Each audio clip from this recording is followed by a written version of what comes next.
Have you ever wondered how caps came into existence before the advent of Christ? Let's embark on a journey back in time to the very origins of this fascinating piece of headgear. In the earliest chapters of human history, long before the invention of the baseball cap or the beanie, our ancestors found the need to protect their heads from the harsh elements. And thus, the concept of the cap was born. Archaeologists have unearthed evidence of this primitive headwear in the form of ancient cave paintings and artifacts from early human settlements. These depictions reveal a headgear that is simple yet functional, designed to shield the wearer from the sun, rain, and cold. But as societies evolved, so did the humble cap. It began to take on a new role beyond mere protection. As we move forward in time, to the cradle of civilization in Mesopotamia, we find that caps have become a symbol of status and power. Here, the cap was not just a piece of cloth thrown over the head. It was a carefully crafted headpiece, adorned with jewels and intricate designs, a testament to the wearer's position in society. In these ancient societies, the type of cap you wore could tell a lot about you. Your profession, your social rank, even your marital status could be deciphered from the style of your cap. The cap had transformed from a simple protective gear into an important social marker. And so, the journey of caps began. From the caves of our earliest ancestors to the grand courts of ancient Mesopotamia, the cap has traveled through time, evolving and adapting to the needs and tastes of each era. It has been a protector, a symbol, and a statement. And it continues to be all these things today, a testament to its enduring appeal. So, the journey of caps starts from being a simple protective gear to becoming a representation of power and status. As we delve deeper into the history of caps, we'll see how they've shaped and been shaped by the cultures and societies that embraced them. Stay tuned for the next chapter in the curious case of caps. Now imagine the scorching heat of ancient Egypt. How do you think the people coped with this harsh climate? One of the ways they adapted was by wearing caps. While we might think of caps as a modern accessory, these protective head coverings have a long and storied history that dates back thousands of years. In ancient Egypt, caps weren't just functional, they were also deeply symbolic, representing one's place in society.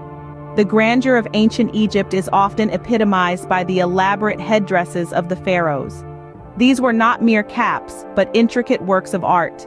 Made from precious metals and jewels, the pharaoh's headdress was a symbol of his divine authority and wealth. The most famous of these is the Nemes headdress worn by Tutankhamun, with its iconic striped pattern and cobra emblem. But it wasn't just the pharaohs who wore head coverings. Common people too wore simple headcloths that provided much-needed protection from the sun. These were usually made from linen, a fabric that was light, breathable, and readily available. The headcloths were often white to reflect the sun's heat, and could be tied in a variety of ways depending on the wearer's preference. Interestingly, these caps also served as a sign of social distinction. The style, material, and decoration of a cap could tell you a lot about the person wearing it. A complex, ornate headdress was a clear sign of royalty, while a simple linen cloth indicated a commoner. Even among the common people, there were distinctions. For instance, workers might wear a simple, undecorated cap, while a merchant or official might sport a more elaborate one. So, while the caps of ancient Egypt had a practical purpose, protecting the wearer from the harsh desert sun, they also had a social purpose. They were a visual representation of the wearer's status and role in society. From the pharaohs to the common people, caps in ancient Egypt were more than just a piece of clothing, they were a symbol of one's place in society. As we move towards the West, how do you think the Greeks and Romans perceived caps? Our journey through the annals of cap history takes us now to the ancient civilizations of Greece and Rome, where caps were more than mere fashion accessories. They were symbols of identity, markers of profession, and indicators of social standing. In ancient Greece, the petassos reigned supreme. This was a wide-brimmed hat, often made from felt or straw, and was particularly favored by rural workers due to its practicality. The petassos was designed with a wide brim to provide shade from the harsh Mediterranean sun, making it an essential tool for those working in the fields. But it wasn't just the working class who appreciated the practicality of the petassos. Travelers and adventurers also found its design beneficial, keeping them cool during their journeys under the scorching sun. Now, let's sail across the Adriatic Sea to ancient Rome, where the pileus held sway. A simple, close-fitting cap made from felt, the pileus was far from a fashion statement. It was, in fact, a potent symbol of freedom.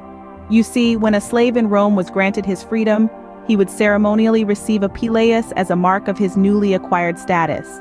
Thus, this unassuming cap became a beacon of hope and liberty for many in the Roman society. In both these civilizations, the caps were not just items of clothing, they were badges of identification, each telling a story about the wearer's profession or social standing. The petassos and the pileus may have been simple in design, but they were rich in cultural significance. As we delve deeper into the history of caps, it's fascinating to see how these head coverings have been interwoven with the fabric of society, carrying with them the stories and traditions of the people who wore them. In the Greek and Roman societies, caps were not just about fashion, they were a reflection of one's profession and social standing. Let's travel to the Far East now. How did caps evolve in the ancient civilizations of China and Japan? In ancient China, the use of caps was not just a matter of fashion, but also a symbol of status and power. The most elaborate of these were the headdresses worn by Chinese emperors. Intricately designed, these caps were adorned with gems, feathers, and delicate silk, reflecting the wealth and prestige of the wearer. But it wasn't all about ostentation. The design of these headdresses also carried symbolic meanings. For instance, the dragon motif, a common feature on imperial caps, represented the emperor's supreme power and his divine right to rule. On the other hand, in the lower echelons of society, caps served more practical purposes. Crafted from simple materials like bamboo and straw, these caps shielded the wearer from the harsh sun during long hours of toil in the fields. Yet, even these simple caps had their own cultural significance, symbolizing the humble, hard-working spirit of the Chinese farmer. Now let's hop over to ancient Japan. Here, caps were largely practical. The iconic straw hat, known as the sugigasa, is a perfect example. Woven from dried sedge, these wide-brimmed hats provided protection from the sun and rain.